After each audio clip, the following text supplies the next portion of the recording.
What's up, UX fam? How's your mom and them? Welcome to another episode of Beyond UX Design. I'm Jeremy. If you're new here, welcome to the show. I am super stoked to have you.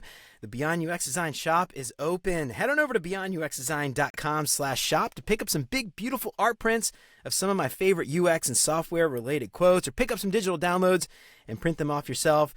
Pick up your copy of Beyond UX Design, master your craft beyond pixels and prototypes. Get free shipping on all orders over $30 and use the code LISTENER to get 10% off your entire order. Head on over to beyonduxdesign.com/shop and get your print on. This week's episode is brought to you by Wix Studio. If you're thinking about redoing your portfolio or kicking off a new website project, listen up. I only have 30 seconds to tell you about Wix Studio, the web platform for agencies and enterprise. So here are a few things that you can do from start to finish in 30 seconds or less on Studio. You can adapt your designs for every device with responsive AI. You can jump seamlessly between front-end and back-end, speed up projects with an AI code assistant, start a design library, reuse full-stack apps and UI components across multiple sites. Well, time's up, but the list keeps going. Step into Wix Studio and see for yourself. Head on over to beyonduxdesign.com/Wix to start creating today. This week's episode is brought to you by Mento Design Academy, where it's not just about learning UX design, it's about discovering your unique path in it. And their approach is different. It's personal. It's tailored to you. They don't just teach, they inspire students to use their passions as a driving force in their learning. And that's something that I've experienced firsthand as a mentor. I've been fortunate enough to guide students who are exploring concepts that they're truly passionate about. It's not just about following a curriculum, it's about shaping that curriculum around what excites each student. And their approach emphasizes not just knowledge, but a deep love for the discipline. And seeing my mentees grow and apply their passions and craft portfolios that are genuinely them, it's been one of the most rewarding experiences of my career.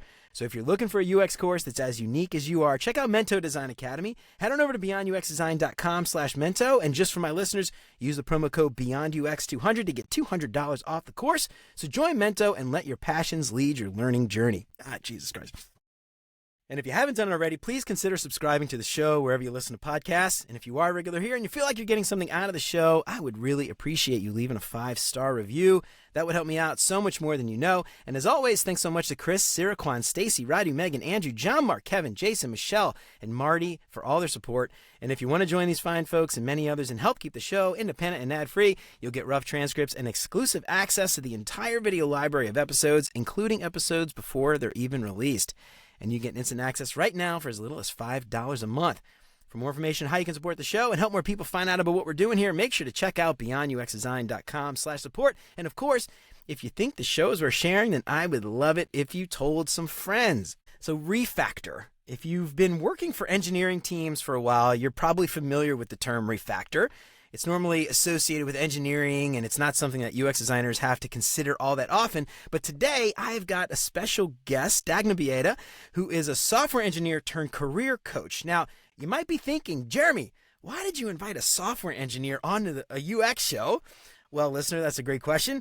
Dagna just released her new book, Brain Refactor, Optimize Your Internal Code to Thrive in Tech and Engineering and Get More Success, Fulfillment, Money, Opportunities, Impact, and Growth. And this book is all about reframing your mindset to fix issues that you might be facing that are causing things like imposter syndrome, burnout, trouble dealing with other people, and promoting your own work. So even though you may not be an engineer, I think you're going to get a lot out of this conversation today. Dagna is an engineer turned coach for engineers and ambitious professionals in tech with 10 plus years of coding experience and coaching since 2019. She's the tough love, been in your shoes kind of coach. Her clients' backgrounds include a spectrum ranging from ICs to CTOs, from small startups to FANG companies, from 2 to 20 years of experience, and from self-taught devs all the way through career-changing bootcamp grads to college grads and PhDs. She helps her clients reach their potential and exciting career opportunities by refactoring their brains. So Dagna, after all that, finally, welcome to Beyond UX Design. I'm so excited to have you on. It is great to see you again. For those who aren't aware, we interviewed you on our old podcast, Retro Time. I think it was actually like 2019. You had just started your coaching practice, if I'm not mistaken. It was a long time ago, but I'm so stoked to be here again speaking with you, Jeremy, because we always have fun. That's right. We're missing Derek. Derek is, usually the more fun one. He's the one with the jokes and the songs and all that stuff. But you got me this time, which, we'll make up for it. I'm sure we'll figure it out. We'll So make it Dagna, work. I read your bio and I talked a little bit about your book. Before we get into it, tell us a little bit about you and how did you come to this idea of refactoring your brain? I'm actually really interested in hearing about that. So tell us about that. Yeah, so it's going to start actually in 2019, probably shortly before we had recorded our episode that you just mentioned. In 2019, sometime in September, can't remember exactly what day, but it was this beautiful fall day. I get into the office and I have a one-on-one with my manager. And, I'm the kind of a person that really values being professional in a professional setting. And in that one-on-one, we're having a conversation, what's going on, updates, whatever. And all of a sudden, I burst out crying for seemingly no reason. And I think about myself being stupidly ridiculous. But the reality is, at that point in time, I found myself being burned out, facing complicated grief that I haven't processed from moving abroad, from immigrating from Poland to United States, and experiencing postpartum depression mixed in with all of that. So it was a really difficult period in my time. And that crying in a one-on-one with my manager, which I still can't believe even happened, that was a wake-up call. And as a result, I ended up reaching out to a third-party specialist, a therapist, and just in the course of a couple of months, speaking to someone who got me, who understood issues, the troubles, the obstacles that I was facing, the things I was going through, my perspective changed. And my life has improved as a result. And I realized that it felt like a debugging session, Yeah. And I started seeing those similarities between the legacy code that's in your brain and the way that I worked on a day-to-day as a software engineer with any product, with an app, with a computer software. It was like, it almost feels like whatever's in my brain, that legacy code is like a product created by a lifetime of experience. And by going to therapy, I was able to really understand how that programming I had in my mind came to be and how it caused me to experience that unnecessary suffering, So once I put the dots together, I could not unsee it. So I was like, brain works just like code, which is phenomenal because, from a perspective of a software engineer, you can just go into that code and refactor whatever's not working. Yeah, I love that. Well, I love, we've talked about reframing on the show in the past. I had Kate Pinkett on, and she talked about this idea of reframing, how we approach dealing with other people, our language, and all that stuff. But what I love about this is it's reframing your brain. And what I love about this analogy is, just like you said, like software, it's malleable, it's changeable, it's meant to be changed.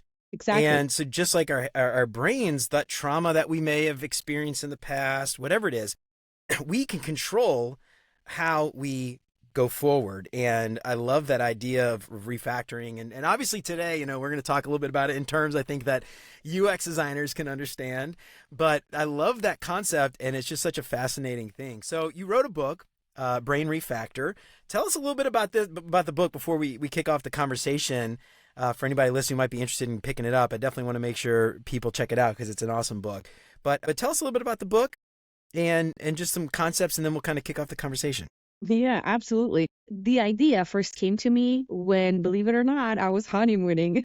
My husband and I, we were traveling. We were in different places that were very remote without like access to Wi-Fi or internet. So there was just a lot of time for our minds to wander as we were seeing those gorgeous landscapes, and had created mind maps of a book that at that point I thought would be a book about going from a junior to a senior software engineer, because I have progressed in my career very quickly in just 2 years and a little bit while moving across continents, right? Moving from Europe to the States. And so this was my original idea, but we came back from the honeymoon, came back to the regular life grind, going to work, trying to find a house, figure out the mortgage, have a baby. So like the idea got kind of like shelved. And fast forward, it took me probably 5 years to pick it back up. And at that point, I have been coaching already. And I realized that the same ideas or methodologies that I applied in my career growth were also now validated by my clients, the people that I have worked with, that I have seen their growth. So I could see that the ideas I have been sharing are applicable to people from different backgrounds. It wasn't just me, right?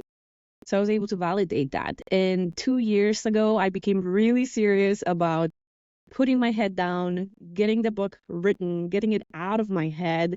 I hired a fantastic editor who was also like a book consultant because he helped me out shape it into what it is today. And let me tell you, writing a book for someone whose high school teacher told her, "You suck at writing," Yeah, it's hard. felt like mentally climbing Mount Everest at least 3 times, Oh my God, once yeah. for every draft. It was one of the more difficult things I've done in my life. And I've done a lot of difficult things in my life, so I think that tells Yeah. you something. But I'm so glad the book is out there because something that I've been always chasing in my career has been impact. And at first, I didn't really know what kind of impact I'm chasing, but now I have a clear idea. And with the book, I plan to touch every individual who works in tech. And I'm starting with just the engineers, but I am going to expand to other professionals in tech as well. And there's 30 million of them. It's a lot. And that's really my goal for the book. So whoever's listening, if you want to pick up the book Yeah. and you like what you read, please share. Please help me get to my Well, goal of reaching the 30 million people worldwide that could potentially benefit. I love it. Well, we are doing our part today to expand beyond engineers Yes. and tap And I into love that. Yeah. the UX designers, the few that listen. I don't know, not a whole lot. It's definitely not close to 30 million, but we'll get you a little bit. Hello. Yeah, all 10 of you. Hello. Yeah, right on. All right, cool. So tell us a little bit about this idea. You mentioned debugging before you refactor, you got to debug, right? You got to figure out what's wrong before you know what to actually fix. So talk to me a little bit about that concept of debugging. Yes. When you think about it in terms of your brain, how does one go about debugging their brain? Yeah, you have to figure out the root cause analysis of what's currently not working, right? And let's take a quick step back before we go into the debugging. The whole idea of why the way I put things into the book worked for my clients, and it worked for me as well in my personal growth journey, is because it depends on this idea of psychological distancing. If you can think of your brain as a product, as a result of your lived experience, something that's different from your essence, from who you are, from who you potentially could become, you could think of it as your soul. I don't know. Whatever word works for you, essence is the one that I really like. If you can see your brain and how you act, how you think, what you do as separate from who you are in your essence, then it's just like that software app that we were talking about. Just go into the code and fix whatever's not working. And how do you fix what's not working? First of all, you need to open yourself up for feedback before you even get into the bug. You need to be open to the idea that things are not working and that you are the root cause. Something in your internal mental legacy spaghetti code is not working. And that's when you get into debugging. So first step, you have accepted, okay, I did not get a promotion. That's a feedback. And I can use that feedback now to figure out what are the skills that I'm missing or what are the mindset gaps that need to be filled in order for me to get that promotion. And that applies not just to engineers, but to all professionals, right? And in fact, I've seen a few Amazon reviews saying that this book is for anyone with a brain. So even though it talks about, about the brain from the perspective of a software engineer. Yeah. Now you bring up a good point too, because I said, you got to debug before you can refactor, but before you debug, you have to find a bug, right? There has to be some problem for you to fix. So actually we probably jumped ahead a step. The first step is probably figuring out that something is wrong. Yes. So from your perspective, when you think about this, and this is obviously maybe personal and everyone is completely different, but maybe you could talk generalized. You don't have to give out any any specifics about clients and things. But what are some things that you've kind of seen that people struggle with in their careers that make them say, hey, something is wrong. I actually need to start looking at how to fix it. We jumped There are ahead a little bit, but two yeah, go ahead. high-level mistakes that people make in general, and I'm guilty of those myself too. One is trying to DIY it for way too long. You need support and feedback from other people outside of you because you have blind spots, you Right. know? And that's number one, mistake number one, trying to DIY it for too long. And mistake number two is being closed to that feedback. You know, having moved as an Eastern European to the south of the United States, I'm in North Yeah. Carolina. Right. Very different. When I had to like figure out my communication skills, people would tell me, Dagna, you're coming across a little harsh. You are rough around the edges. Or, boy, girl, you sound mean, right? And I was like, you're just too sensitive, you know? And in my mind, I also actually, I got admitted, I attributed it to some people around me having this bias against strong professional women.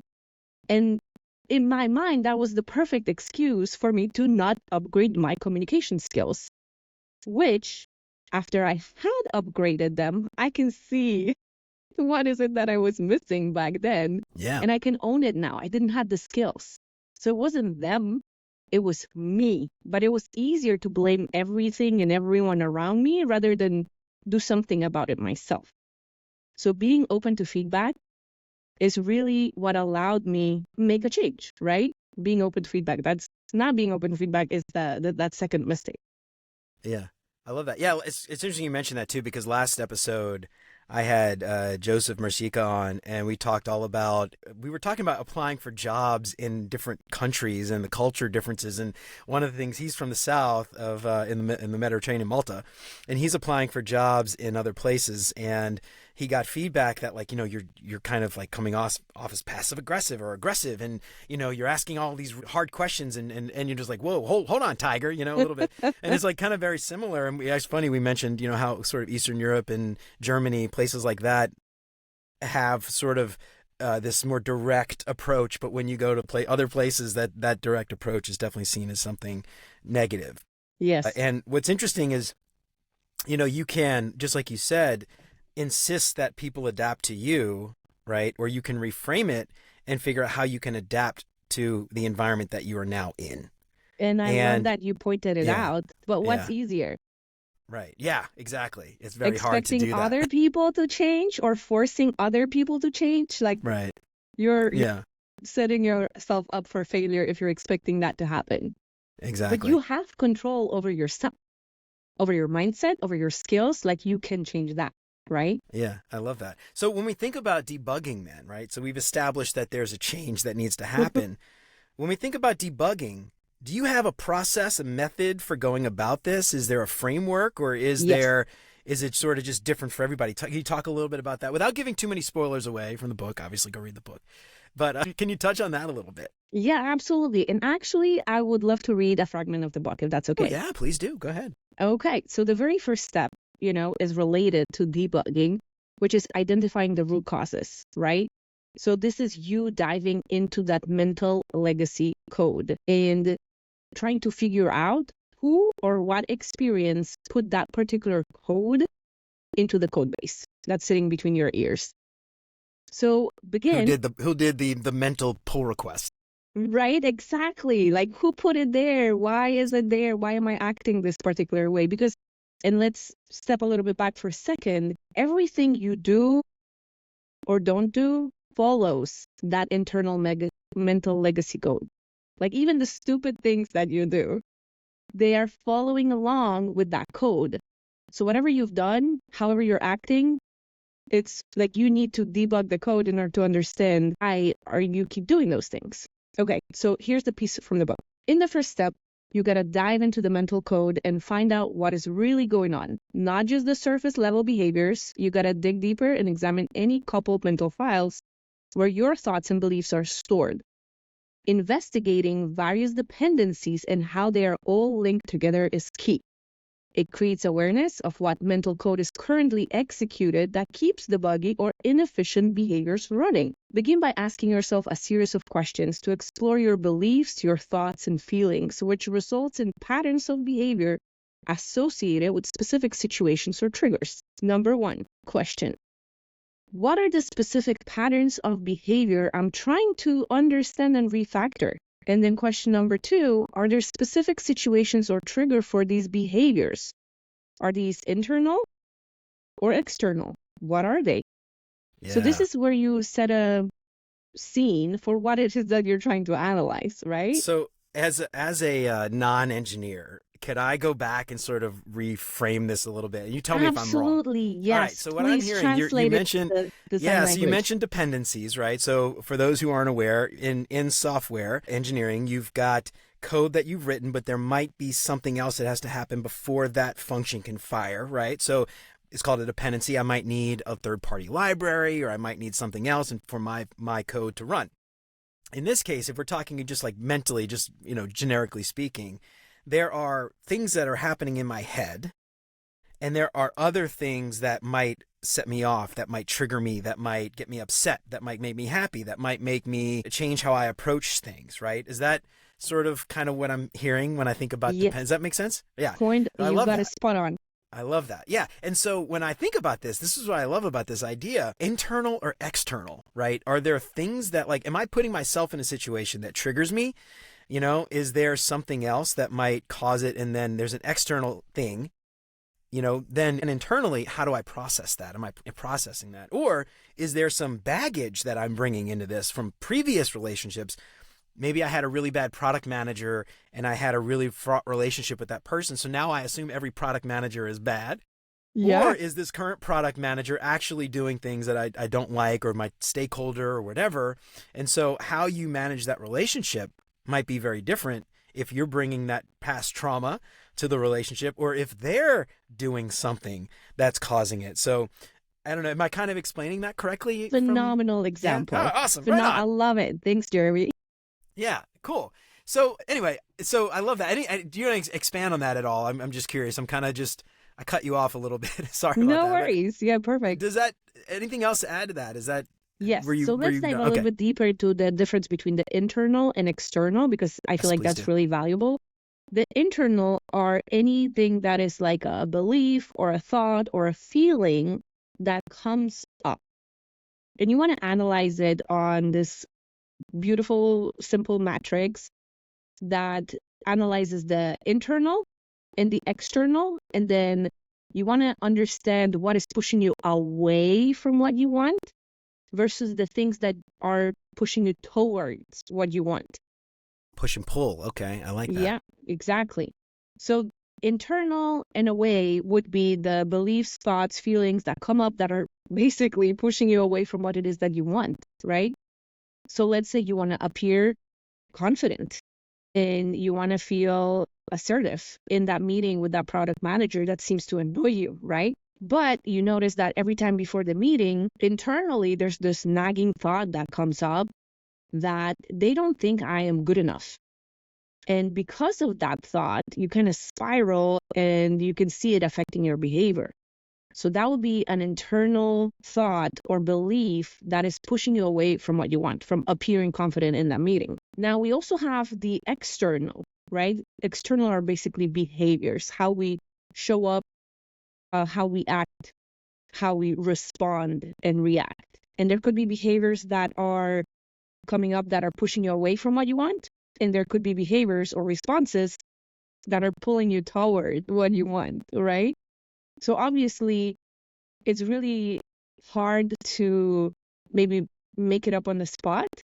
And a lot of the time, we need to train ourselves to be aware of what is being executed, what is happening, what kind of behavior is coming up. Because whenever we're aware, whenever we're mindful about what's going on, we get to interrupt it. We get to stop that, and we get to choose a different action or a different set of thought patterns to follow. Yeah. Does that make sense? Yeah, absolutely. And I just want to highlight too something that I feel like personally I've had to deal with this in the past. But going back to what you said earlier about getting a third party opinion or perspective, Oh, because yeah. a lot of times those behaviors that you're talking about, from your perspective, they're perfectly normal. They're, Ah, yes. there's nothing wrong with them. And I think that's where a lot of people struggle, like sort of having this, going back and having somebody else, whether it's a colleague, it could be a manager if you feel comfortable with your supervisor having these things, or, feedback sessions from somebody else who deals with that on a regular basis, or works with you all the time. It could, maybe even it's like in your case, a therapist or somebody who came in and helped you out. But I think it's just worth calling out that knowing that those things are or are not acceptable or beneficial behaviors, or whatever it is. I think I just want to call that out, because I think so many of us just assume that what we do and say is perfectly acceptable and normal behavior. I mean, normal might be the wrong word, but perfectly acceptable behavior. And it takes somebody outside to say, whoa, whoa, whoa, hold on. How do you expect this to work out in your favor here? What you're doing and saying and thinking is not helping. So I Yeah, don't know. I think it's just exactly. worth pointing out. I'm I curious love that because, you did. yeah, so I'm curious just like thinking about this. If you're at work, what would be some ways that you might go about getting feedback from colleagues to understand if what you're doing or saying, thinking is helping or hurting you? Is there better than other maybe ways or advice that you can give for people to get feedback from colleagues? Because often we feel very uncomfortable doing that. And I'm Yeah. curious how you might go about doing that.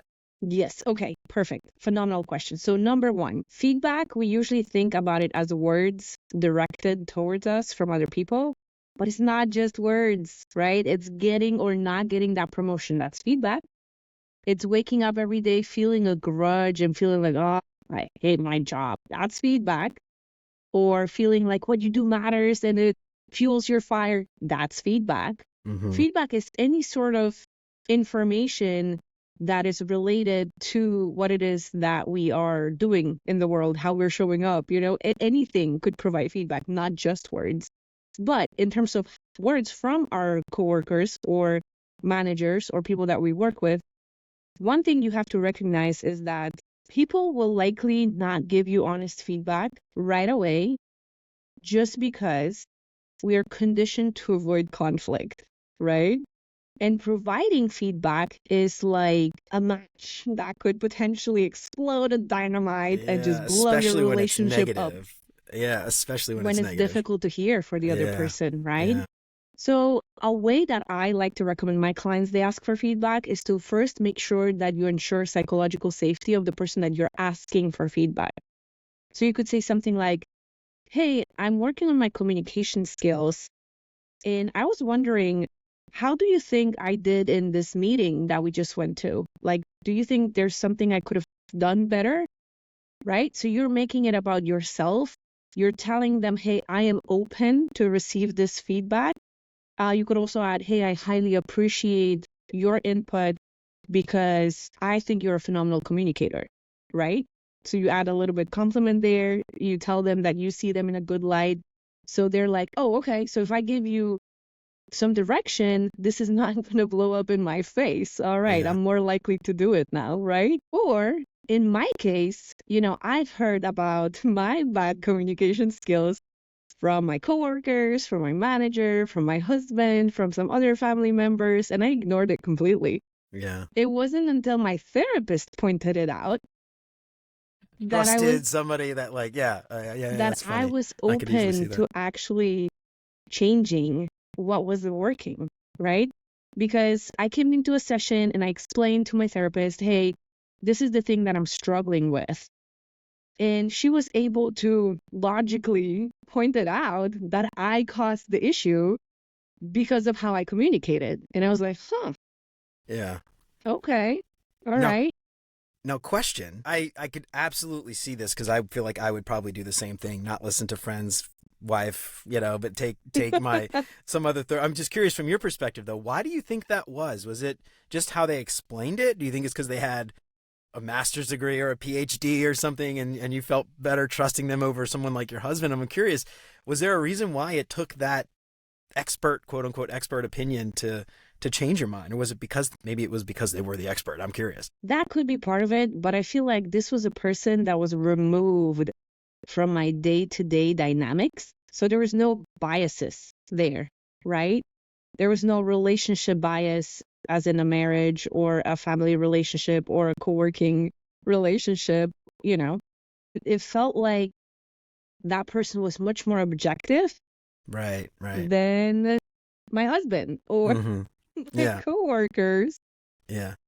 But the expert label definitely helped out too.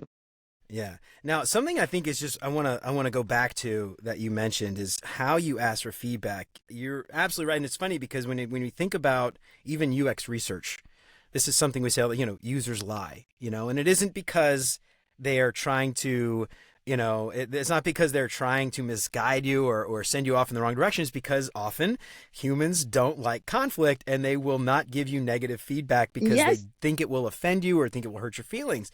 And unless something I they're think, Eastern European. unless they're from Poland.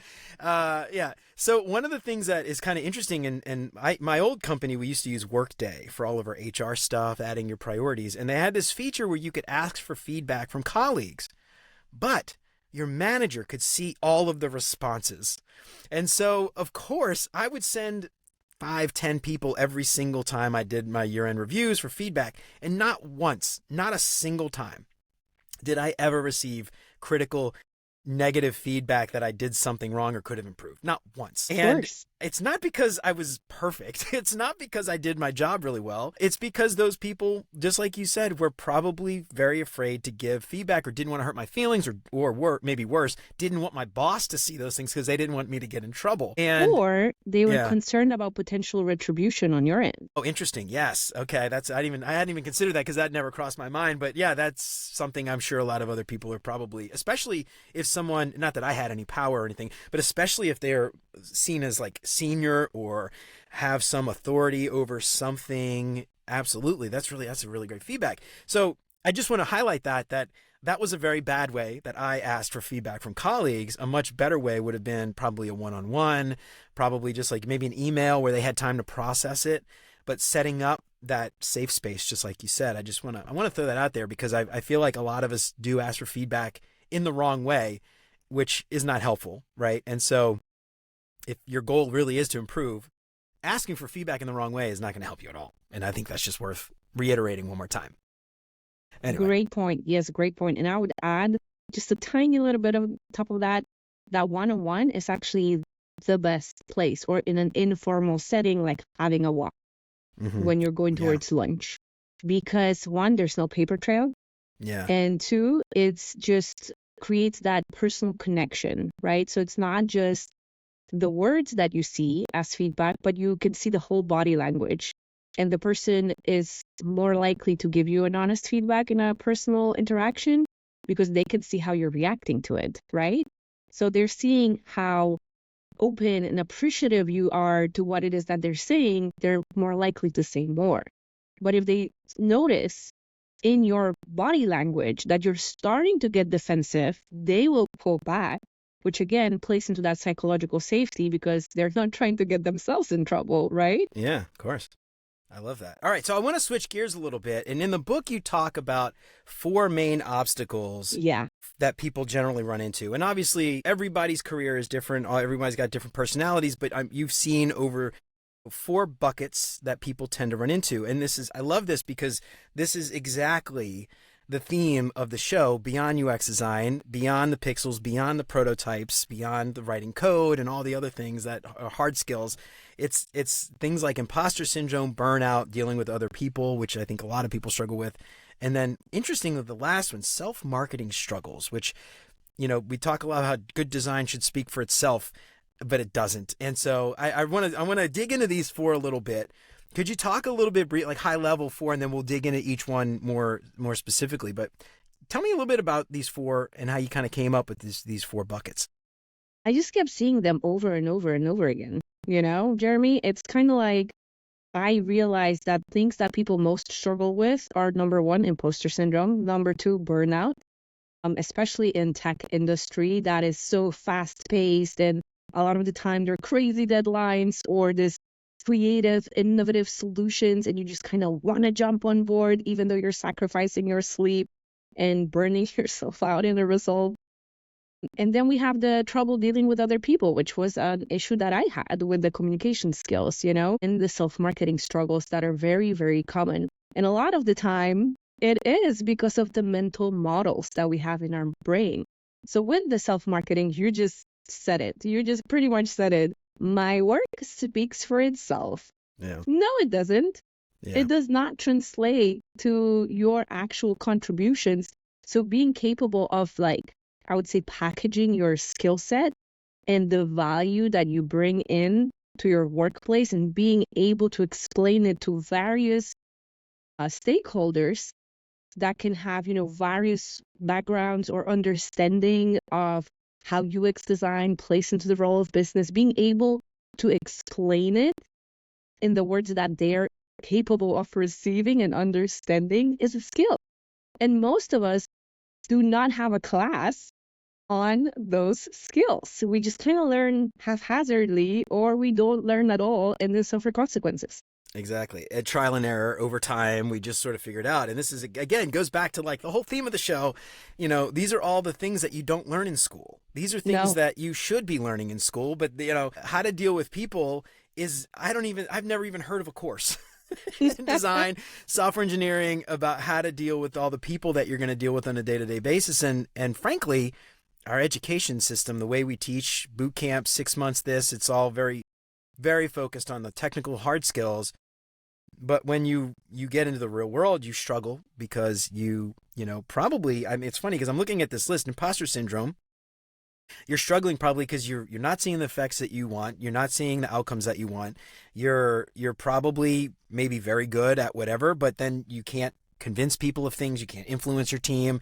People aren't picking your designs. They're not approving your code, whatever. Your pull requests are getting rejected, whatever it is. And so you start to get imposter syndrome, which you start to work harder, you start to work harder and then you get burnt out, and all of it probably stems from dealing with other people and the lack of your ability to market yourself. And, It's funny because when I think about that last one, self-marketing, like people hate the idea of marketing. It's like dirty.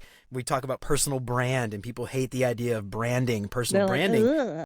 But what I love, and this is something I'm curious if you ever considered this, especially at work, I like to reframe that as social capital because it's how your team perceives you.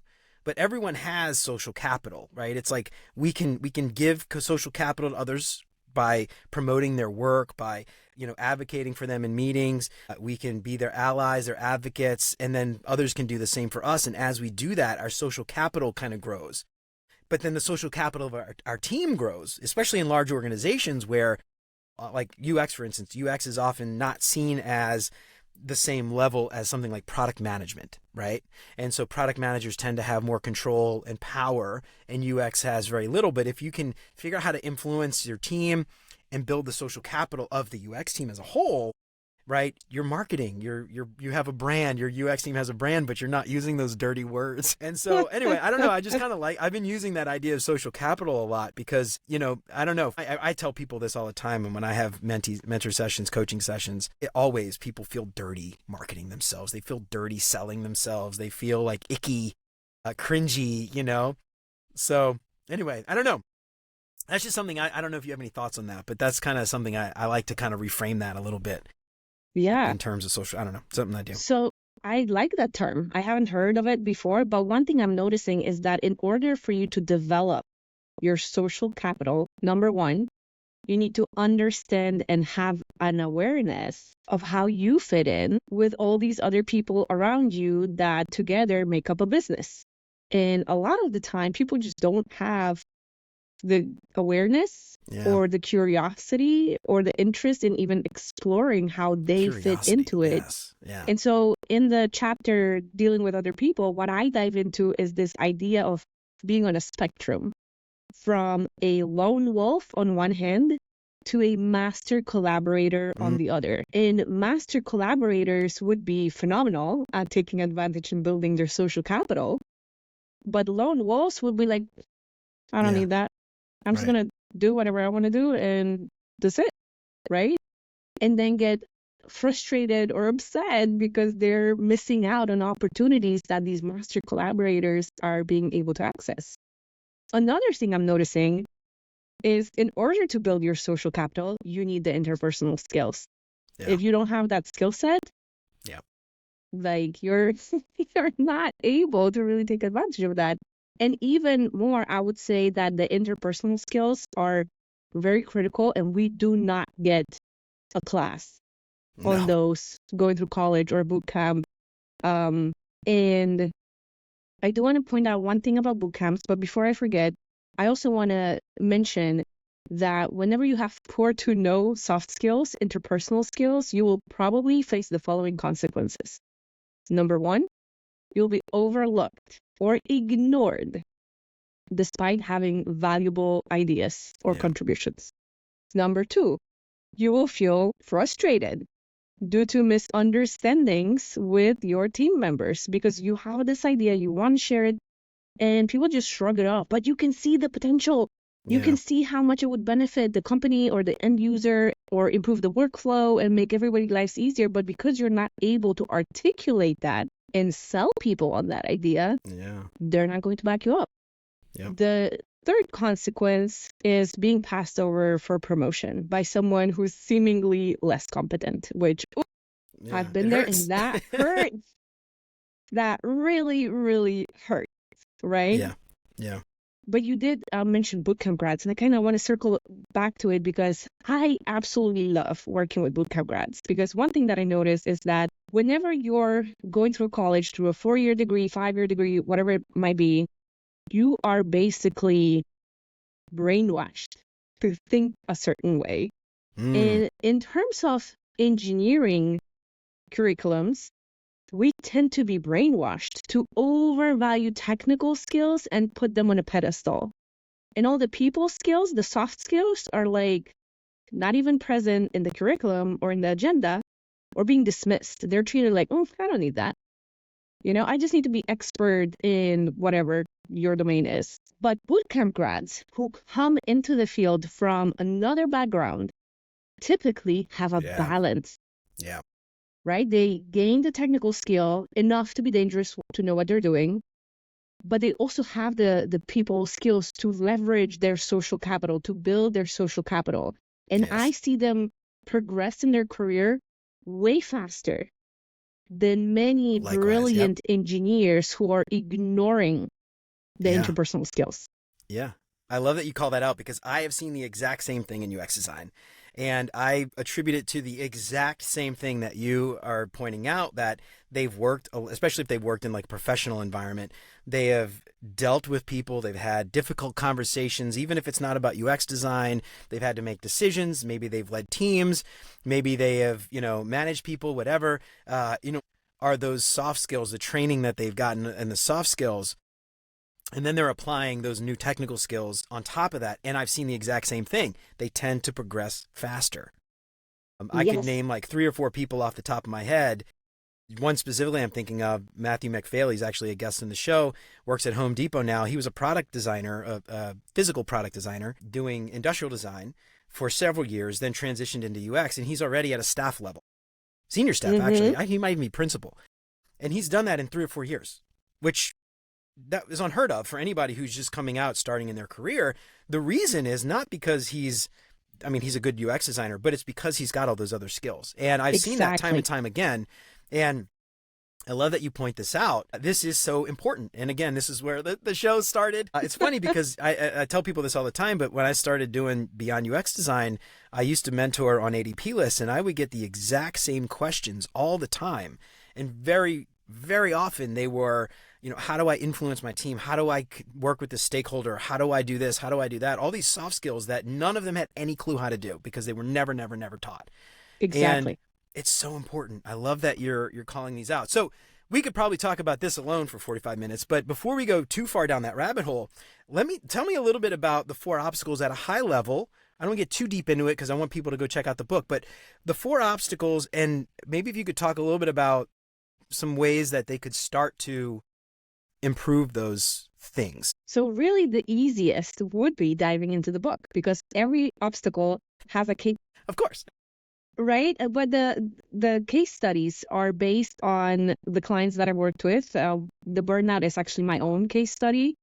And you can then see exactly step by step how these individuals have been able to start reprogramming their brains in order to get past that particular obstacle. And it's, it kind of holds your hand through the process, because we could spend a whole episode just about like one particular case study. Yeah.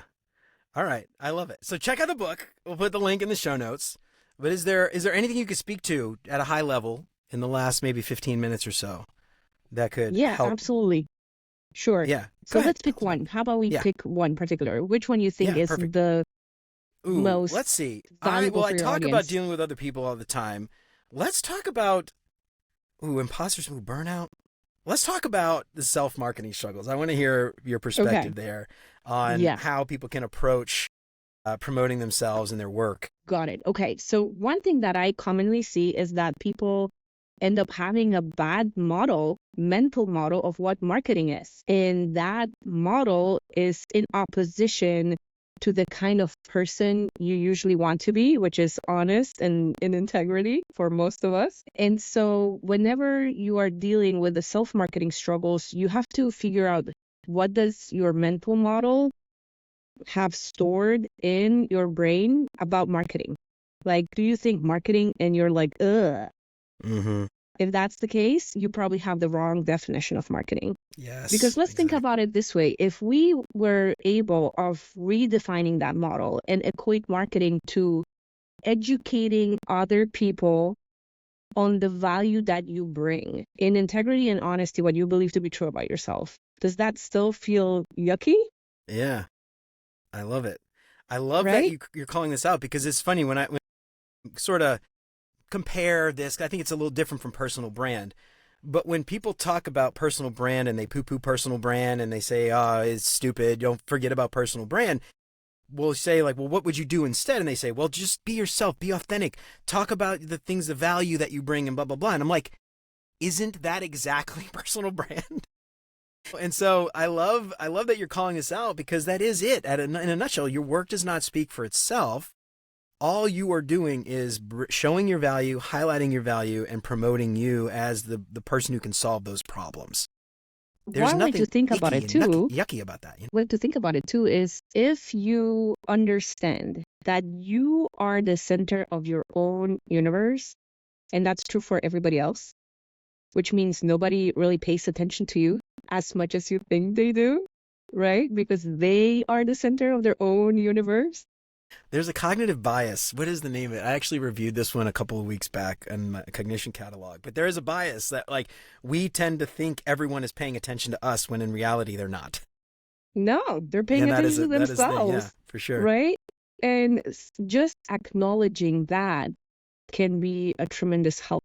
The second thing is, notice that something that trips up people that I work with is that they need to repeat themselves, right? And whenever you're learning something, it's normal for you to have to repeat that material, because even if you retain 100% of the information right after you read, let's say, one page of my book, after a week, you will likely remember just 50%. The number is made up, but the idea here is that you don't store every information that you came across, right? So if I am telling you, Jeremy, a super phenomenal idea about improving our design process, you're most likely, if I have excellent skills, going to remember it right after a meeting. But a week later, you've had 100 million other things to pay attention to. And what I said in that meeting probably faded away from your memory. So if you're promoting yourself, you need to keep on repeating the same thing over and over again for it to sink in other people's heads, because they're not going to remember and pay attention as much, right? Absolutely. And then the second thing, I feel like a lot of the time we don't take enough responsibility for our own careers. Yeah. And we think that, oh, it's my manager who's supposed to promote me. No. Yeah. They are caring about their own career growth. Yeah, and if you want to grow in your career, that's your responsibility. You have to take ownership over that and take steps that will help you get where you're trying to go.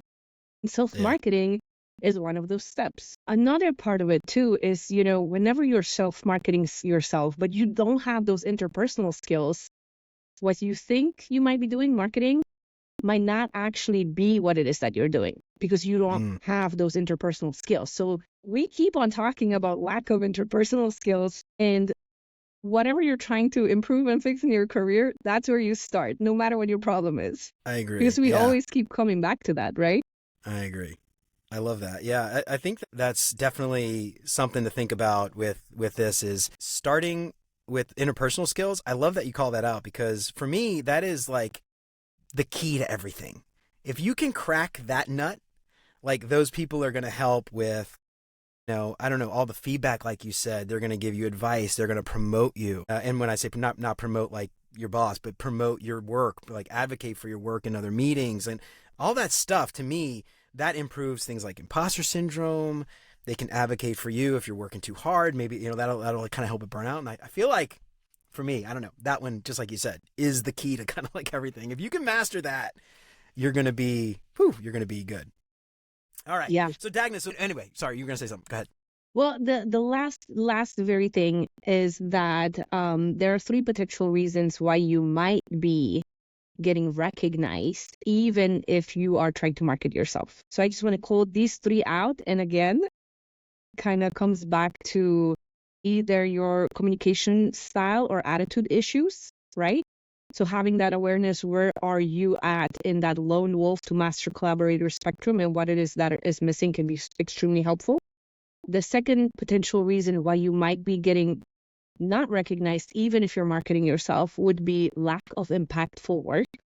And I see it for engineers all the time when we obsess over some technical improvement that in the big scheme of things just doesn't matter and nobody cares and has zero impact on the business.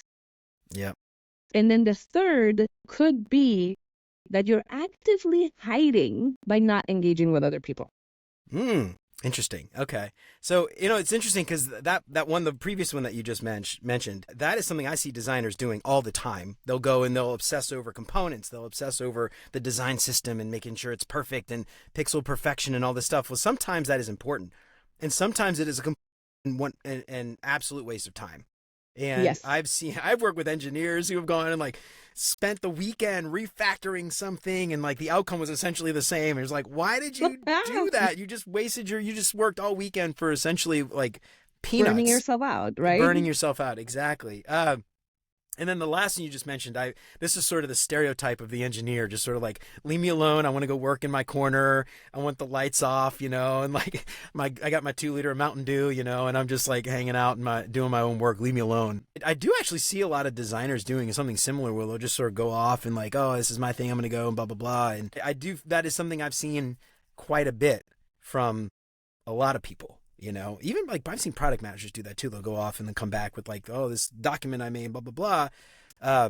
That's such a huge one. And I think a lot of us, going back to that original thing that we talked about, getting an outside perspective, like you might see nothing wrong with that.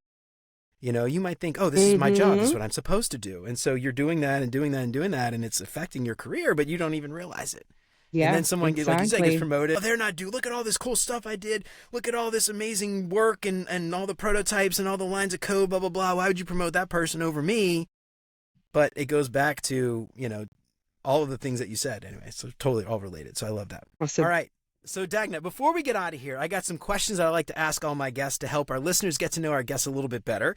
But before we do that, is there anything else that we didn't cover that you feel is important for us to touch on before we get into those questions? Yes. Okay. If this episode was running in the background and you paid zero or no attention until this very point, I just want you to remember one thing and one thing only. Your brain is at the center of everything you do. So when you improve your brain and refactor it, for example, then everything else improves too. So that's really the one takeaway that I would love for the listeners to keep with them.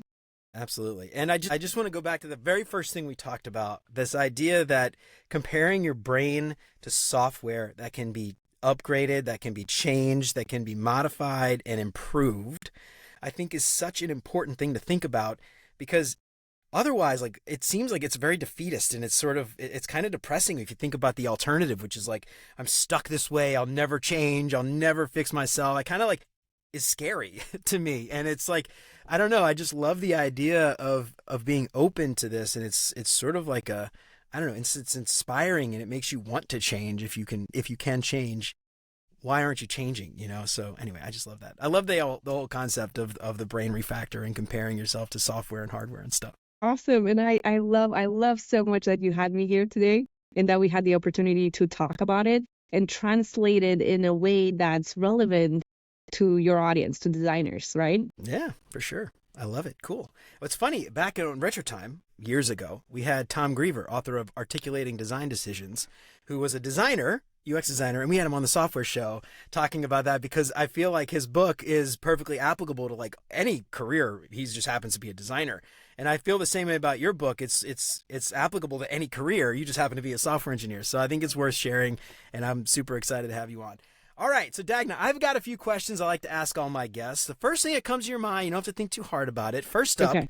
I normally ask non-design related stuff, but since you're an Okay. engineer, everything you answer would be non-design related. So I'm going to ask you in terms Perfect. of non-software. So what is your favorite non-software related book? It's Joe Dispenza's Breaking the Habit of Being Yourself, Mm. which goes so much more into detail in how the mechanics of what my book talks about, but he talks about it from the perspective of biology, physiology, and physics.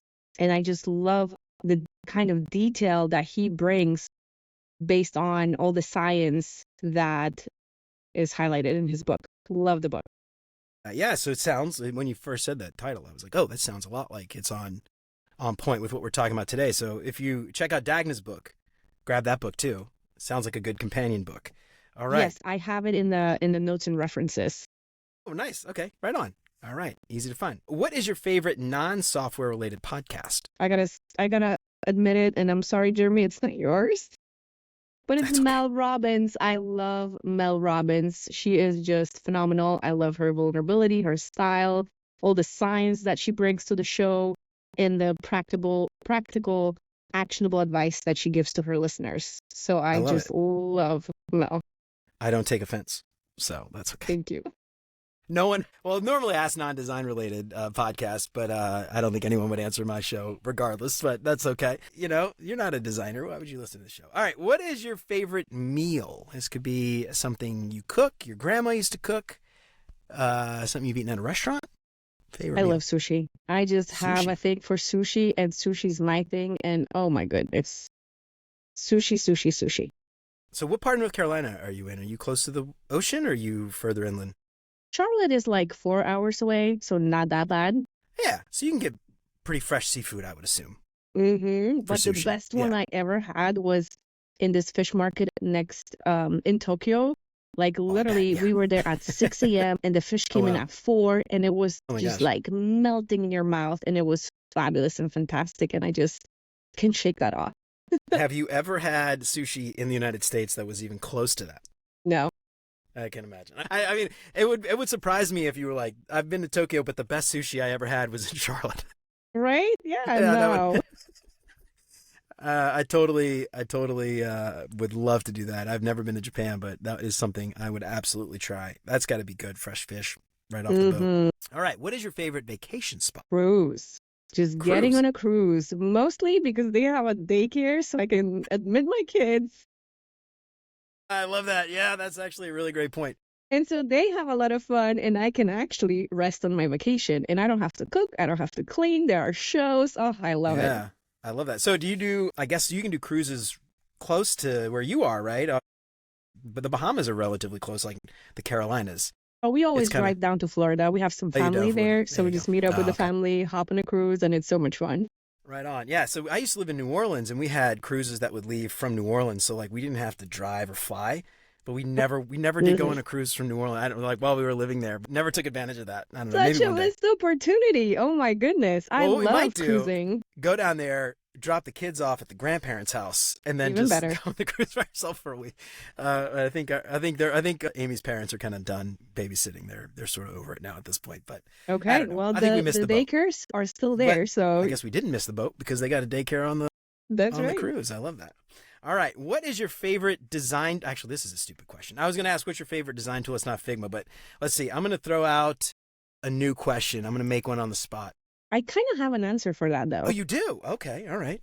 I What you love got? GIMP and Inkscape.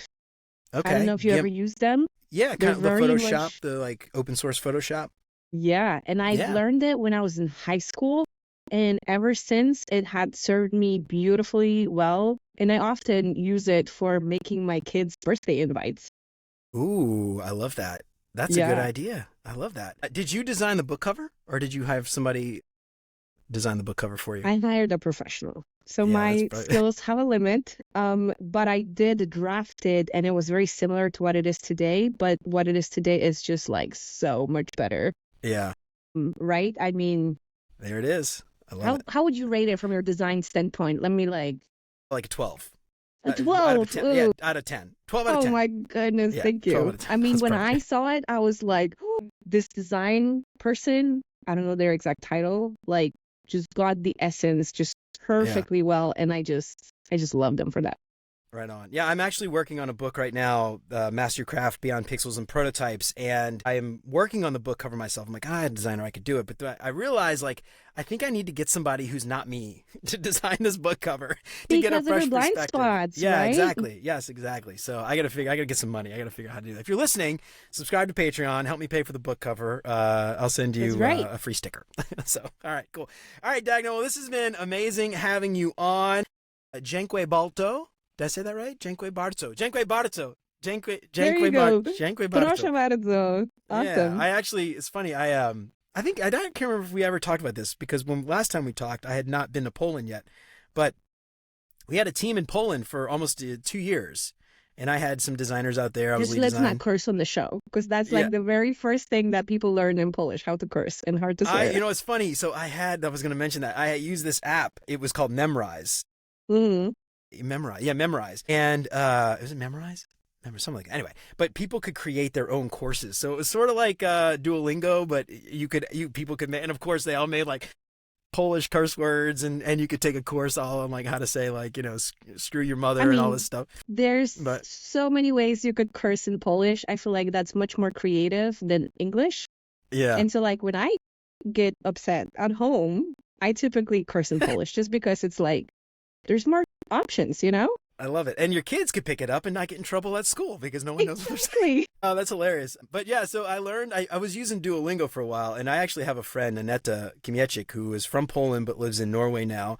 And she's been on the show, and we talk a lot offline.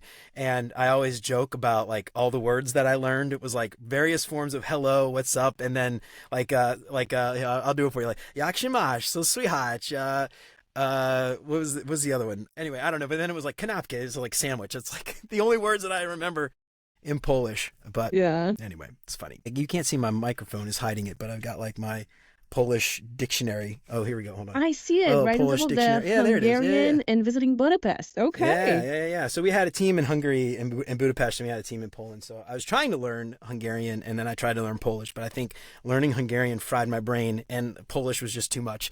Like too many consonants, not enough vowels. I just like I'm like this language is ruining my brain. Can you roll your R's? Yeah, I could do that. Yeah. I did but I learned Spanish when I was a kid. No, I didn't learn Spanish. I took Spanish class when I was a kid. Okay.